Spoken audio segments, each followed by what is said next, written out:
दोस्तों हर साल में आपका स्वागत है। दोस्तों करंट अफेयर्स के सीरीज में हम लोग अक्टूबर महीने के पार्ट 1 में 1 से 7 अक्टूबर 2024 तक के करंट अफेयर्स के सभी क्वेश्चन का सोल्यूशन देखेंगे। दोस्तों रियल टाइम में डिटेल्स करंट अफेयर्स की जानकारी के लिए हमारे साथ टेलीग्राम पर @RSLM में जुड़े रह सकते हैं। और दोस्तों आपको पता है प्रत्येक क्वेश्चन के साथ बहुत सारे एडिशनल इन्फॉर्मेशन की प्राप्ति होती है, तो बहुत गौर के साथ स्टार्ट करते हैं।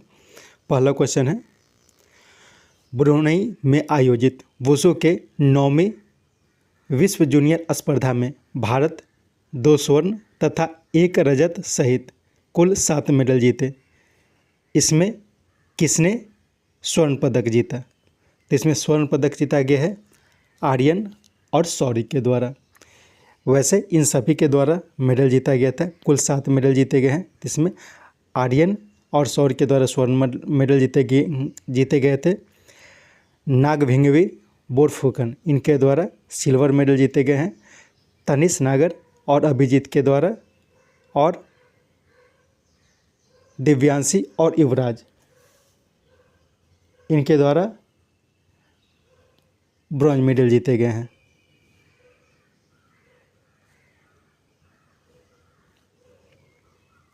नेक्स्ट, अबू धाबी में आयोजित आईफा 2024 में किसने सर्वश्रेष्ठ का खिताब जीता? तो इसका उपरोक्त सभी हो जाएगा। अब कौन कौन सर्वश्रेष्ठ का खिताब जीता? तो सर्वश्रेष्ठ अभिनेता शाहरुख खान बने फिल्म जवान के लिए। सर्वश्रेष्ठ अभिनेत्री रानी मुखर्जी बनी film mister and Mrs Chatterjee के लिए। अनिल कपूर बने सर्वश्रेष्ठ सहायक अभिनेता फिल्म एनिमल के लिए। शबाना आजमी सर्वश्रेष्ठ महिला सहायक अभिनेत्री बनी, और ये रॉकी एंड रानी की प्रेम कहानी के लिए बनी। विनोद चोपड़ा ये सर्वश्रेष्ठ डायरेक्टर बने फिल्म एनिमल के लिए। और बॉबी देओल ये बने सर्वश्रेष्ठ निगेटिव रोल के लिए ये चुने गए हैं, और ये भी फिल्म एनिमल के लिए चुने गए हैं। यानी कुल मिलाकर एनिमल को सबसे ज़्यादा अवार्ड मिला था इसमें। नेक्स्ट, संयुक्त राष्ट्र के चार्टर 7 के तहत पारंपरिक परिदृश्यों में आतंकवाद विरोधी अभियान के लिए उत्तराखंड के औली में आयोजित होने वाली सैन्य अभ्यास काजिंद 7 का आयोजन भारत और किस देश के बीच किया गया? तो ये भारत और कजाकिस्तान के बीच किया गया है। भारत और कजाकिस्तान के बीच। तो इसमें यह ध्यान रखना है कि ये जो भी अभ्यास होते हैं, 2 या 2 से अधिक अलग अलग देशों के बीच अभ्यास होते हैं, तो वो खास करके संयुक्त राष्ट्र के चार्टर के अंतर्गत किया जाता है। और संयुक्त राष्ट्र का जो चार्टर होता है तो उसमें विभिन्न अध्याय होते हैं। तो इसका जो अध्याय 7 होता है उसमें बात की जाती है उप पारंपरिक परिदृश्यों में जो आतंकवाद विरोधी अभियान है, तो उसके लिए यह अभ्यास किया जाता है। और इस बार जो यह अभ्यास किया गया है यानी कि काजिंद 7, तो ये काजिंद 7 भारत में किया गया है, और भारत में उत्तराखंड के औली में किया गया है। तो ये याद रखना है कि उत्तराखंड का औली है, यहाँ पे विभिन्न प्रकार के सैन्य अभ्यासों का आयोजन किया जाता है। सैन्य अभ्यास की जब बात की जाती है तो औली में, और या फिर एक है मेघालय के उमरोई में किया जाता है। तो ये कहाँ किया गया है? तो ये उत्तराखंड के औली में किया गया है। ओमान, इसके बारे में याद रखना है, हाल ही में भारत और ओमान के बीच ईस्टर्न ब्रिज 7 और अल नहाज 24 का आयोजन किया गया है। भारत और संयुक्त अरब अमीरात के बीच डेजर्ट साइक्लोन का अभ्यास हाल ही में किया गया है। संयुक्त अरब भारत और सऊदी अरब के बीच सदा तंसिक नामक अभ्यास किया गया है। और कजाकिस्तान के बारे में बताया गया है कि एक काजिंद 7, और इसके साथ एक याद रखना है भारत और कतर के बीच जायर बहार नामक अभ्यास का आयोजन किया जाता है। नेक्स्ट, पुस्तक लारा द इंग्लैंड क्रॉनिकल किन की रचना है? तो ये उपरोक्त दोनों हो जाएगा, खुद ब्रायन लारा और एक फिल वॉकर, इनके द्वारा ये रचना की गई है। नेक्स्ट, AFMS यानी कि आर्म फोर्स मेडिकल की पहली महिला महानिदेशक कौन बनी है? तो पहली महिला महानिदेशक बनी है आरती सरीन। तो आरती सरीन का नाम याद रखना है। AFMS की पहली महिला महानिदेशक बनी है। मोहना सिंह, ये भी आर्मी से रिलेटेड है। ये तेजस की पहली महिला फाइटर पायलट बनी है। ठीक है, तेजस हेलीकॉप्टर की पहली महिला फाइटर पायलट बनी है मोहना सिंह। प्रीति रैजक आर्मी में सूबेदार के पद पर नियुक्त होने वाली पहली महिला हैं। और शिवा चौहान जो है वो सियाचिन में तैनात होने वाली पहली महिला अधिकारी हैं। नेक्स्ट, जहाजरानी मंत्रालय ने क्रूज पर्यटन को बढ़ावा देने के लिए क्रूज भारत मिशन का अनावरण किया। इसमें शामिल है, जिसमें उपरोक्त सभी शामिल है। सिंपल ये याद रखना है कि क्रूज भारत मिशन, तो क्रूज भारत मिशन जो है वो जहाजरानी मंत्रालय के द्वारा शुरू किया गया। किस लिए? तो क्रूज पर्यटन को बढ़ावा देने के लिए। और जहाजरानी मंत्रालय के मंत्री कौन है? तो ये सर्बानंद सोनोवाल है और उन्हीं ने इसका अनावरण किया है। तो ये जो क्रूज भारत मिशन है, तो इसमें 10 sea cruise terminus, 100 river cruise terminus और 5 मरीना है। नेक्स्ट, पश्चिम बंगाल सरकार ने 150 वर्ष पुराने ट्रॉम सेवा, ठीक है, यहाँ पे ट्रॉम हो जाएगा, ट्रॉम सेवा को सक्रिय सड़कें और ट्रैफिक के कारण बंद करने का फैसला किया है। जॉय राइडिंग के लिए कहाँ, इसे अभी भी चालू रखने का फैसला किया गया है। इसका 3 हो जाएगा आंसर, यानी कि एस्प्लेनेट और मैदान 2 जगह है। तो इन दोनों के बीच जो लोग घूमने के लिए जाते हैं तो उन्हें की जॉय राइडिंग के लिए इसे चालू रखा जाएगा, बाकी सभी जगहों पे इसे बंद कर दिया गया है। और इसका मुख्य रीज़न क्या बताया गया? तो पतली सड़कें, अब समय बदल गया है, गाड़ियों की संख्या बढ़ गई है, तो ट्रैफिक का समस्या हो गया और सड़कें भी बहुत सकरी है। इसके लिए ये 150 वर्ष पुरानी जो ट्रॉम सेवा है उसे पश्चिम बंगाल सरकार ने बंद करने का फैसला लिया है। नेक्स्ट, सस्टेनेबल टेक्नोलॉजी और अंतर्राष्ट्रीय साझेदारी को बढ़ावा देने के उद्देश्य से दुबई विद्युत और जल प्राधिकरण अर्थात DEWE द्वारा 26वें Water Energy Technology and Environment Exhibition अर्थात वेटेक्स 2024 का आयोजन हाल ही में कहाँ किया गया?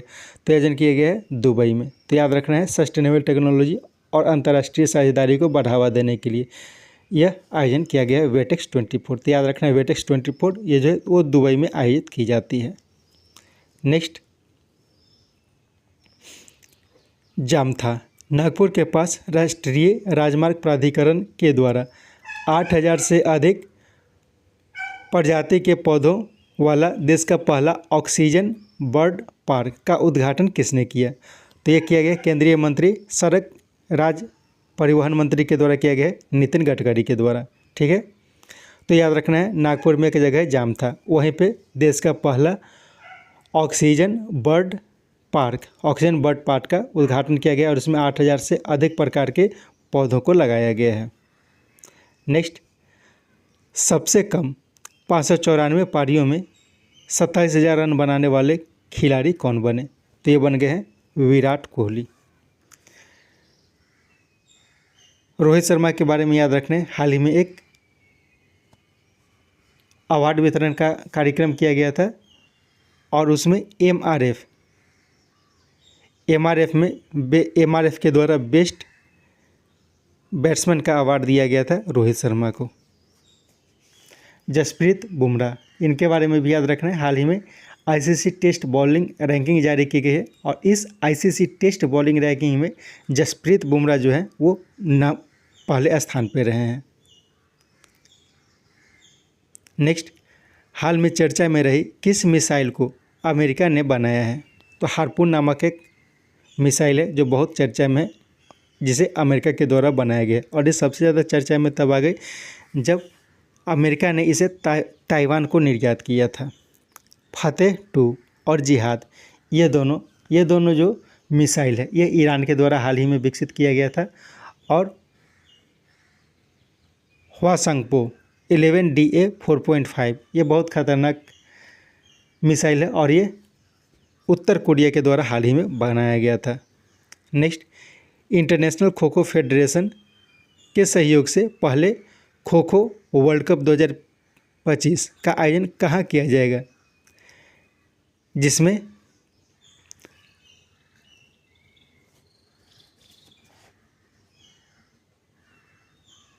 6 महाद्वीपों के 24 देशों के 16 पुरुष तथा कई महिला टीमें भाग लेंगे। यहाँ पे 6 हो जाएगा, ठीक है। 6 महाद्वीपों के 24 देशों के 16 पुरुष और कई महिला टीमें भाग लेंगी। तो इसका आयोजन भारत में किया जाएगा। तो ये इम्पोर्टेंट याद रखना है कि खो खो वर्ल्ड कप 2025 इसका आयोजन भारत में किया जाएगा। और ये किसके सहयोग से किया जाएगा, तो ये किया जाएगा इंटरनेशनल खो खो फेडरेशन के सहयोग से। और ये भी याद रखना है इंटरनेशनल खो खो फेडरेशन इसका हेड क्वार्टर का है, तो ये ब्रिटेन में है। इंटरनेशनल खो खो फेडरेशन का हेड क्वार्टर जो है वो ब्रिटेन में है। नेक्स्ट, किस देश की सेना ने संयुक्त अरब अमीरात के द्वारा अर्धसैनिक सपोर्ट फोर्स को हथियार सप्लाई करने का हवाला देते हुए संयुक्त अरब अमीरात के राजदूत के आवास के ऊपर हमला किया है? तो ये हमला किया गया है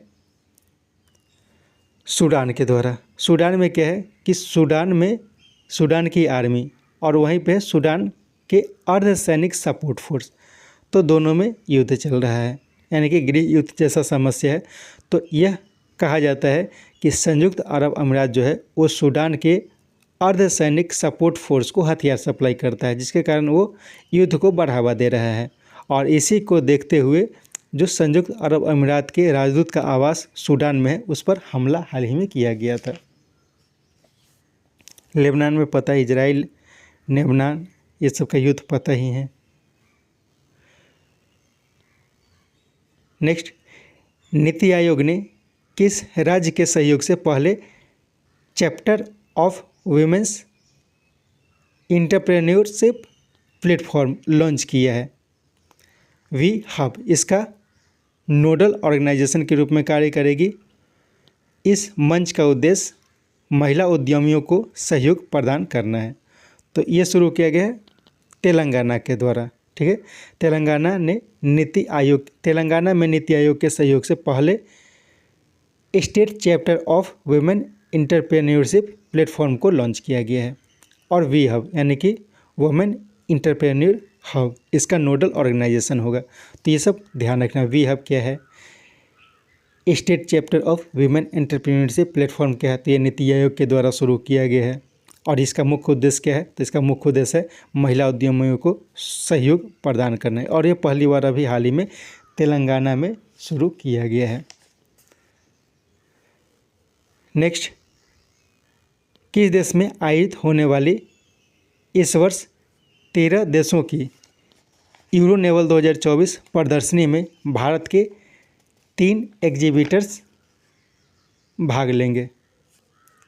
तो इसका आयोजन किया जाता है फ्रांस में। तो याद रखना है यूरो नेवल 2024 एक तरह की प्रदर्शनी है। तो इसमें मुख्य रूप से 13 देश भाग लेते हैं और इसमें इस बार भारत भी भाग लेगी और भारत के 3 एग्जीबिटर्स इसमें भाग लेंगे। इसमें अमेरिका, ब्रिटेन, फ्रांस, नीदरलैंड ये सभी देश हैं। इसके अलावा Brazil, Colombia, Denmark, Finland, Germany, Greece, Italy, Norway, पुर्तगाल, तुर्की ये सब देश भी शामिल हैं। तो याद रखना है यूरो नेवल 2024। नेक्स्ट, जनजातीय क्षेत्रों में समुदायों का समग्र और सतत विकास सुनिश्चित करने के उद्देश्य से प्रधानमंत्री ने झारखंड के हजारीबाग में किसकी शुरुआत की है? तो यह शुरुआत की गई है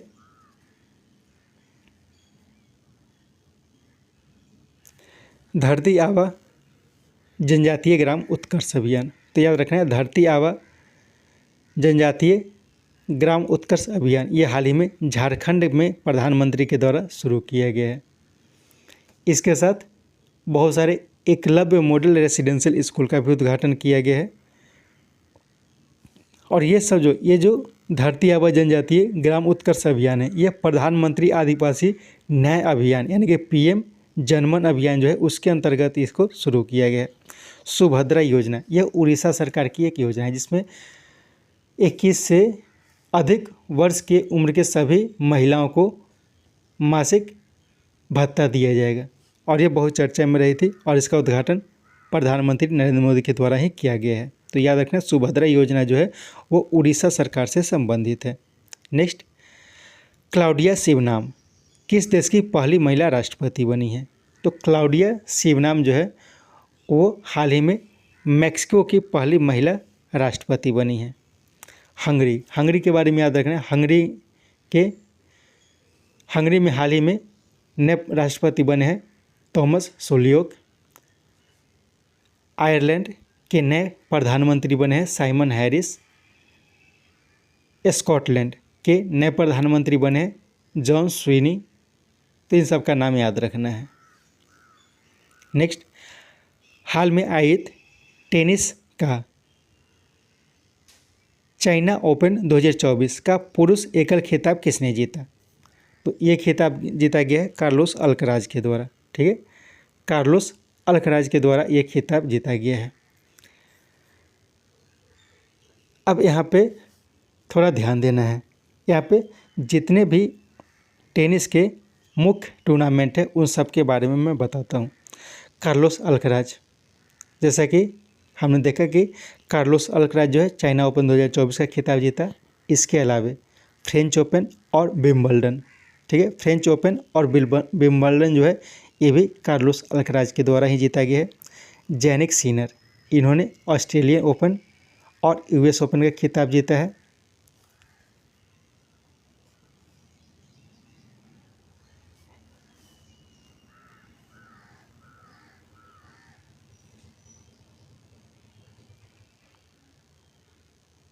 और इसमें थोड़ा और ध्यान रखना है कि, ठीक है, इतना ही ध्यान रखना है। कार्लोस अल्कराज जो है वो फ्रेंच ओपन, विंबलडन और चाइनीज ओपन जीता है। जेनिक सिनर जो है वो ऑस्ट्रेलिया ओपन और यूएस ओपन का खिताब जीता है। नेक्स्ट, हाल में आयोजित टेनिस का चीन ओपन जो महिला एकल खिताब है वो किसके द्वारा जीता गया? तो ये जीता गया कोको गफ के द्वारा। ठीक है, कोको गफ के द्वारा चाइनीज ओपन 2024 जीता गया है। इगा स्विटिक, इनके द्वारा फ्रेंच ओपन जीता गया है। बारबोरा क्रेजिकोवा, इनके द्वारा विंबलडन जीता गया है। और आर्यना साबालेंका, इनके द्वारा यूएस ओपन और ऑस्ट्रेलियाई ओपन जीता गया है। तो इन सब के बारे में याद रखना है। नेक्स्ट, किस देश में 500 मेगावाट सौर ऊर्जा के रूप में स्वच्छ ऊर्जा के उत्पादन के लिए अनिल अंबानी के स्वामित्व वाली रिलायंस समूह ने किस देश के डक होल्डिंग के साथ समझौता किया है? तो ये भूटान में स्वच्छ ऊर्जा के उत्पादन में, खास करके सौर ऊर्जा के उत्पादन के लिए वहाँ के यानी कि भूटान के डक होल्डिंग नामक एक कंपनी के साथ समझौता किया। तो ये चर्चा में बहुत है क्योंकि अनिल अंबानी की कोई कंपनी है जो पहली बार चर्चा में आई है। हाल ही में एक समझौता किया गया है कि नेपाल सरकार भारत को 10,000 मेगावाट ऊर्जा का यानी कि इलेक्ट्रिसिटी का निर्यात करेगा। हाल ही में बांग्लादेश भी चर्चा में थी। क्यों चर्चा में थी? कि बांग्लादेश नेपाल से इलेक्ट्रिसिटी का आयात करेगी, लेकिन यह जो आयात किया जाएगा वो भारत के रास्ते किया जाएगा। नहीं कि उसमें जो भारत है वो सहयोग, पहले नेपाल भारत को देगा और भारत फिर बांग्लादेश को देगा। इस तरह का चर्चा हुआ है, तो ये भी ध्यान रखना है। नेक्स्ट, स्वच्छ भारत मिशन और अमृत योजना के अंतर्गत इंडियन ऑयल कॉरपोरेशन के सहयोग से प्रधानमंत्री नरेंद्र मोदी ने कहा सीएनजी के साथ लाल पिटारा गौशाला का उद्घाटन किया है।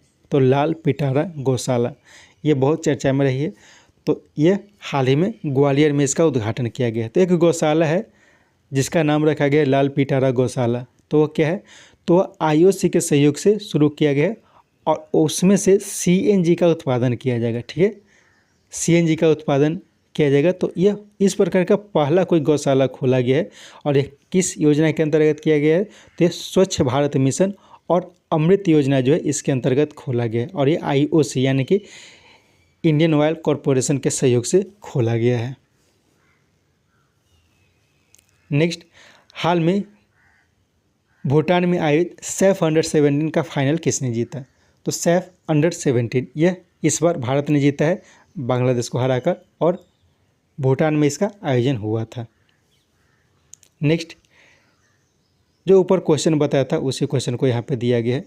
नेपाल के अतिरिक्त बिजली का निर्यात बांग्लादेश को करने के लिए त्रिपक्षीय समझौता हुआ है। इसमें कौन बांग्लादेश को बिजली का निर्यात करेगा?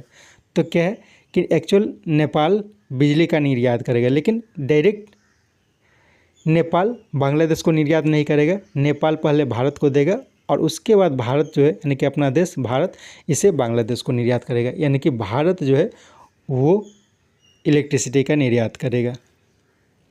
नेक्स्ट, चीन के द्वारा क्रिटिकल मिनरल खासकर गैलीलियम और जर्मेनियम के भारत को निर्यात पर प्रतिबंध लगाने के बाद भारत ने इसके लिए किसके साथ समझौता किया है? तो इसके लिए भारत ने अमेरिका के साथ समझौता किया है। तो याद रखना है गैलीलियम और जर्मेनियम। नेक्स्ट, हाल में किस भारतीय भाषा को शास्त्रीय भाषा के रूप में केंद्र सरकार ने मान्यता दी है? इसके बाद इसकी कुल संख्या 11 हो गई है। तभी राजनीतिक परिदृश्य है, चुनाव का माहौल है, इसके साथ ही मराठी, पाली, प्राकृत, असमिया और बंगाली, इन भाषाओं को यानी कि 1 2 3 4 5 नए भाषाओं को भारत में शास्त्रीय भाषा के रूप में मान्यता दी गई है। इसके पहले तमिल, संस्कृत, तेलुगु, कन्नड़, मलयालम और उड़िया, ये 6 लैंग्वेज जो थी वो शास्त्रीय भाषा के रूप में ऑलरेडी जुड़ी हुई थी, यानी कि 6 पहले से थी और 5 और को जोड़ दिया गया है। इस तरह से भारत में शास्त्रीय भाषाओं की कुल संख्या जो है वो 11 हो गई है। वैसे फारसी, हाल ही में विदेश मंत्री एस जयशंकर ईरान की यात्रा पर थे और उन्होंने ये घोषणा की थी कि फारसी को भी भारत में शास्त्रीय भाषा के रूप में जोड़ा जाएगा, लेकिन इसे जोड़ा नहीं गया है। नेक्स्ट, दक्षिण भारत के कुंभकोणम तमिलनाडु में 2005 में आयोजित international conference for number theory द्वारा स्थापित शास्त्रा रामानुजन पुरस्कार से कुबेर पैटर्न सिद्धांत पर कार्य करने के लिए जॉर्जिया इंस्टीट्यूट ऑफ टेक्नोलॉजी द्वारा किन्हें सम्मानित किया गया है?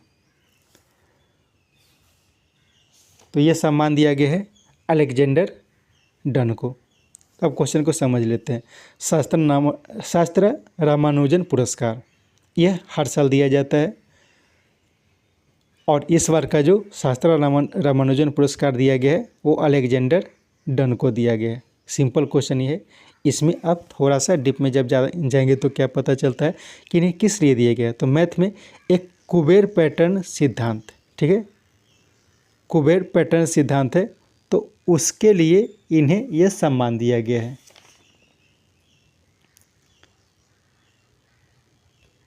कुमेर पैटर्सन, ठीक है, यहाँ पे थोड़ा गलत हुआ है, कुमेर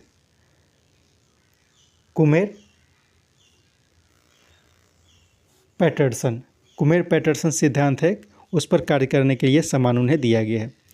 इसकी शुरुआत कब की गई थी? तो 2005 में शुरुआत की गई थी। ये दक्षिण भारत के तमिलनाडु में कुंभकोणम नामक एक स्थान है, तो वहीं पे इसका आयोजन किया गया था।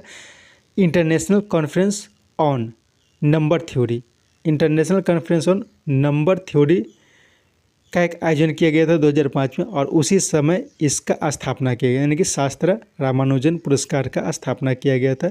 और इस वर्ष जो है जॉर्जिया इंस्टीट्यूट ऑफ टेक्नोलॉजी के एक व्यक्ति जिनका नाम है अलेक्जेंडर डन, उन्हें यह सम्मान प्रदान किया गया है। वैसे ये सब जो है मंजुल भार्गवा, अक्षय वेंकटेश, इन सभी को भी ये सम्मान पहले वर्षों में दिया जा चुका है। नेक्स्ट, ऊर्जा दक्षता और, यहाँ पे कुछ तो गलत हुआ, ऊर्जा दक्षता और ग्रीन एनर्जी, ठीक है, यहाँ पे गणित हो गया, ग्रीन एनर्जी, ऊर्जा दक्षता और ग्रीन एनर्जी को बढ़ावा देने के उद्देश्य से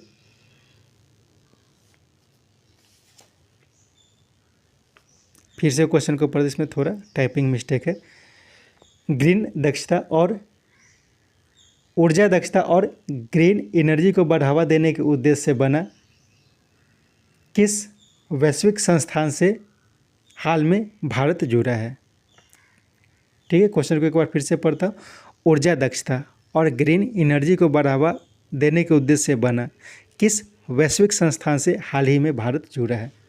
तो हाल ही में भारत जुड़ा है इंटरनेशनल एनर्जी एफिशिएंसी हब, ठीक है, इंटरनेशनल एनर्जी एफिशिएंसी हब, ये जो है इसके साथ भारत ने हाल ही में जुड़ा है। International partnership for energy efficiency corporation, actually Bharat इसका भाग था, पहले इसका नाम था international partnership for energy efficiency corporation, लेकिन बाद में इसका नाम बदल दिया गया और इसमें कुछ परिवर्तन कर दिया गया था, और इसका परिवर्तन करने के बाद इससे भारत नहीं जुड़ा हुआ था। लेकिन अब जब इसका नाम इंटरनेशनल एनर्जी एफिशिएंसी हब हुआ है, उसके बाद से अब बहुत सारे देश इसमें सदस्य देश हैं, नए सदस्य देश बने, तो इसमें भारत भी जुड़ गया है। नेक्स्ट, हाल में पश्मीना ऊन को जीआई टैग प्रदान किया गया है। ये कहाँ का है? तो ये लद्दाख का है। लद्दाख का पश्मीना ऊन बहुत अच्छा क्वालिटी का ऊन होता है, उसे हाल ही में जीआई टैग प्रदान किया गया है। और असम के बारे में याद रखना है, हाल ही में असम के बोरो अरनोई कपड़े, ठीक है, बोरो अरनोई कपड़े को भी जीआई टैग प्रदान किया गया है। महाराष्ट्र के बारे में क्वेश्चन याद रखना है, शायद पूछा जा सकता है।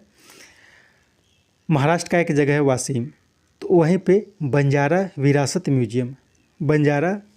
म्यूजियम, इसका उद्घाटन प्रधानमंत्री के द्वारा किया गया है। नेक्स्ट, ये क्वेश्चन थोड़ा बड़ा है, थोड़ा ध्यान से समझते हैं, इसमें बहुत सारे क्वेश्चन आ सकते हैं, तो ध्यान समझना है। एक स्थान है, एक द्वीप है, ठीक है, उस द्वीप का नाम बताना है। तो उस द्वीप को पहले पढ़ लेते हैं क्वेश्चन को। 1814 से ब्रिटिश उपनिवेश के रूप में नियंत्रित कौन सा द्वीप जो 1968 में मॉरिशस के आज़ाद होने के बाद भी 1965 से बने ब्रिटिश हिंद महासागर क्षेत्र यानी कि BIOT के रूप में ब्रिटेन के द्वारा 1966 में इस द्वीप का डियागो गार्सियन अमेरिकी नौसेना के रूप में पट्टे पर दिया हुआ था, उसे ब्रिटेन ने मॉरिशस को वापस करने की घोषणा की है। ये क्वेश्चन है, क्वेश्चन को समझ लेते हैं। जैसे मॉरिशस एक देश है, भारत का पड़ोसी देश है। अब उस देश को 1814 से वह ब्रिटिश उपनिवेश के रूप में था, उसमें एक द्वीप है, वह द्वीप भी उस टाइम से उसका उपनिवेश यानी कि ब्रिटेन का उपनिवेश में था। 1968 में मॉरिशस जो है वो आज़ाद हो गया था, लेकिन उससे पहले क्या हुआ था? 1965 में धीरे धीरे क्या हुआ था कि जैसा कि पता है 1947 में भारत आज़ाद हुआ था, 1947 में। तो इस तरह से धीरे धीरे क्या होता, बहुत सारे देश जो थे वो ब्रिटेन से आज़ाद हो रहे थे। तो 1968 में मॉरिशस भी जो है वो ब्रिटेन से आज़ाद हो गया था, लेकिन 1968 से पहले ही 1965 में ब्रिटेन ने ब्रिटिश हिंद महासागर क्षेत्र का निर्माण किया था, यानी कि BIOT एक संस्था बनाया था, और वह बोला था कि कुछ कुछ जगह ऐसे रहेंगे जो कि हिंद महासागर क्षेत्र में वो उस देश के आज़ाद होने के बाद भी ब्रिटेन के कंट्रोल में रहेंगे। तो उसी में वो द्वीप थे जो ब्रिटिश सरकार के कंट्रोल में था, लेकिन उसी टाइम से जो मॉरिशस हो उसकी आज़ादी की मांग कर रहा था कि पूरी तरह से उसका शासन भी मॉरिशस के हाथ में आ जाए। तो 1965 में यह BIOT बना था, और उस क्षेत्र को यानी कि उस द्वीप का एक जगह है डियागो गार्सियन वो अमेरिकी नौसेना को पट्टे पर दे दिया था 1966 में ब्रिटेन ने। लेकिन अब क्या हुआ है कि उस द्वीप को ब्रिटेन ने मॉरिशस को वापस देने की घोषणा की है। तो ये क्वेश्चन है, क्वेश्चन थोड़ा लंबा है लेकिन बहुत अच्छा क्वेश्चन है। इसमें बहुत सारे क्वेश्चन पूछे जा सकते हैं, जैसे कि ब्रिटिश हिंद महासागर से यानी कि BIOT इसका स्थापना कब हुआ था? तो 1965 में हुआ था। मॉरिशस को आज़ादी कब मिली थी? तो 1968 में आज़ादी मिली थी। मॉरिशस कब से ब्रिटिश उपनिवेश था? तो 1814 से उपनिवेश था। डियागो गार्सियन, ये कहाँ है? तो ये इसी द्वीप, जब उस द्वीप का नाम बताएंगे तो उस द्वीप पर है। ये किसके कंट्रोल में था? तो ये एक्चुअल में ब्रिटेन के कंट्रोल में था, लेकिन यहाँ पे अमेरिकी नौसेना थी, उसे वो पट्टे पर दिया हुआ। तो ये सब बहुत सारे क्वेश्चन है, इंपॉर्टेंट क्वेश्चन है, तो ध्यान से देख रहे हैं।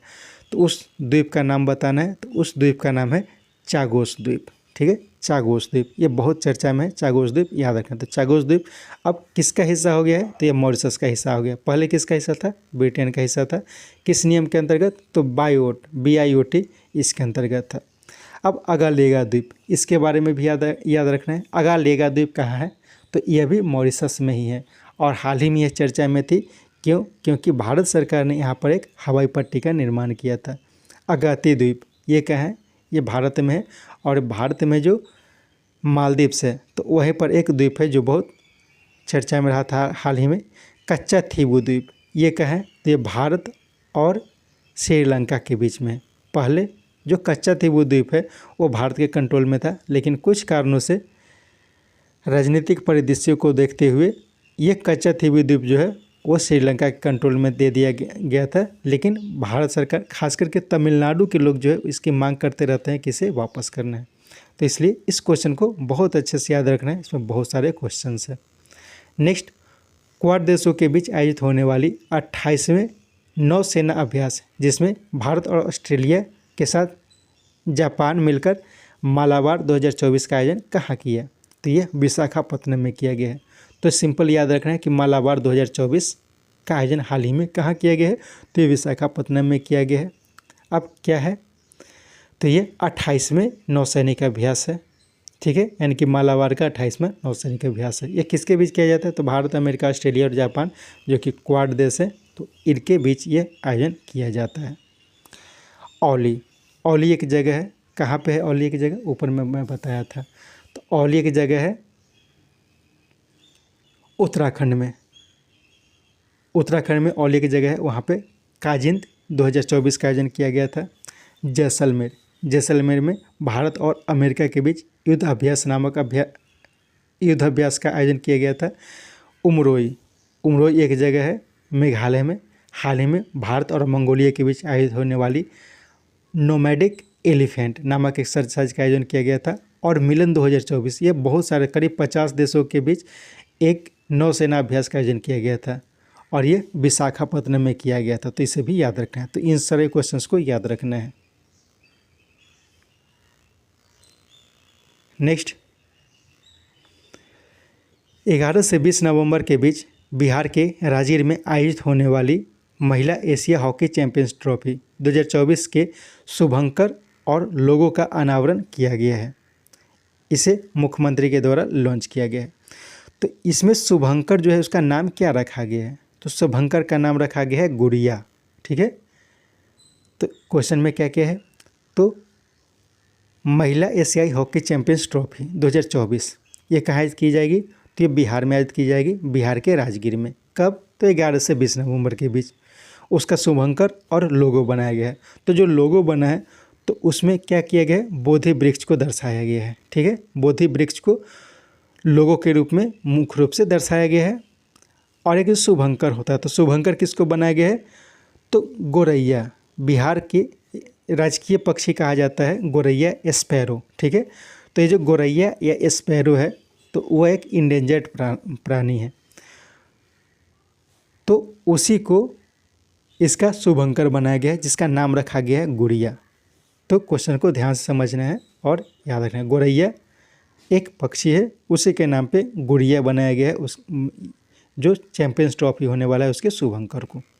नेक्स्ट, लखनऊ में आयोजित क्रिकेट का ईरानी कप 27 सालों के बाद सबसे ज़्यादा 15वीं बार किसने जीता? तो ये मुंबई ने जीता है। तो 27 सालों के बाद जीता है। कहाँ आयोजित की गई थी? तो लखनऊ में आयोजित की गई थी। और इसने, मुंबई ने किससे हराया? तो इसने शेष भारत को हराया था। सबसे ज़्यादा 15 बार मुंबई जीता है, दूसरे स्थान पर बेंगलुरु है। नेक्स्ट, खासकर कौशल विकास पर चर्चा के लिए भारत में ऑस्ट्रेलिया के हाई कमिश्नर अरुणाचल प्रदेश का दौरा किया और मुख्यमंत्री के साथ चर्चा की। उनका नाम क्या है? तो उनका नाम है फिलिप ग्रीन। ठीक है, तो ये बहुत ही चर्चा में रहा। क्यों चर्चा में रहा? क्योंकि कोई भी देश, यहाँ तक कि भारत के भी कोई नेता जब अरुणाचल प्रदेश का दौरा करते तो चीन उसके लिए आपत्ति उठाती है। लेकिन अरुणाचल प्रदेश में ऑस्ट्रेलिया के हाई कमिश्नर जो है उन्होंने यात्रा की, तो इसलिए थोड़ा चर्चा में आ गया। इसलिए याद रखना है कि फिलिप ग्रीन जो है वो ऑस्ट्रेलिया के हाई कमिश्नर है और उन्होंने हाल ही में अरुणाचल प्रदेश का दौरा किया था। सू ग्रे, इनका नाम भी याद रखना है। सू ग्रे कौन है? ये ब्रिटिश पीएम, ब्रिटेन के प्रधानमंत्री केर स्टारमर, इनकी चीफ ऑफ स्टाफ थे। तो इस पद से इन्होंने हाल ही में इस्तीफा दिया था, तो ये भी याद रखना है। केर स्टारमर कौन है? तो ये ब्रिटेन के प्रधानमंत्री हैं। नेक्स्ट, दक्षिण पूर्व एशिया में विश्व स्वास्थ्य संगठन क्षेत्रीय समिति का 77वां सत्र कहाँ हुआ, जिसमें सदस्य देशों और विश्व स्वास्थ्य संगठन ने मौजूदा और उभरते सार्वजनिक स्वास्थ्य चुनौतियों पर काबू पाने पर चर्चा की। तो इसका आयोजन हाल ही में नई दिल्ली में किया गया। तो सिंपल क्वेश्चन याद रखना है कि दक्षिण पूर्व एशिया में विश्व स्वास्थ्य संगठन क्षेत्रीय समिति का 77वां सत्र का आयोजन हाल ही में नई दिल्ली में किया गया है। नेक्स्ट, नई दिल्ली में आयोजित 2022 के लिए 70वें राष्ट्रीय फिल्म समारोह में सर्वश्रेष्ठ किस कलाकार को नहीं प्रदान किया गया? ठीक है, किन्हें सम्मानित नहीं किया गया? तो कंतारा जो है किसी व्यक्ति का नाम है, बल्कि ये एक फिल्म का नाम है। बाकी सबको सम्मान दिया गया। तो कंतारा फिल्म को इसमें सर्वश्रेष्ठ हॉलिस्टिक संपूर्ण मनोरंजक सर्वश्रेष्ठ फिल्म के रूप में कंतारा को नामित किया गया है। बाकी ऋषभ शेट्टी जो कि कंतारा में मुख्य अभिनेता की भूमिका निभाए थे, उन्हें बेस्ट एक्टर का। नित्या मेनन को फिल्म तिरुचित्रावलम फिल्म के लिए बेस्ट एक्ट्रेस का अवार्ड दिया गया है। मानसी पारेख को भी बेस्ट एक्ट्रेस का अवार्ड दिया गया था कच्छ एक्सप्रेस में काम करने के लिए। सूरज बड़जात्या, इन्हें बेस्ट डायरेक्टर ऊंचाई में कार्य करने के लिए यह अवार्ड दिया गया था। इसके साथ ये सेट समाप्त होता है। उम्मीद है सेट आपके लिए उपयोग होगा। कोशिश करके 2-3 बार करके सेट को सुने ताकि अधिक से अधिक जानकारी मिले। Thank you.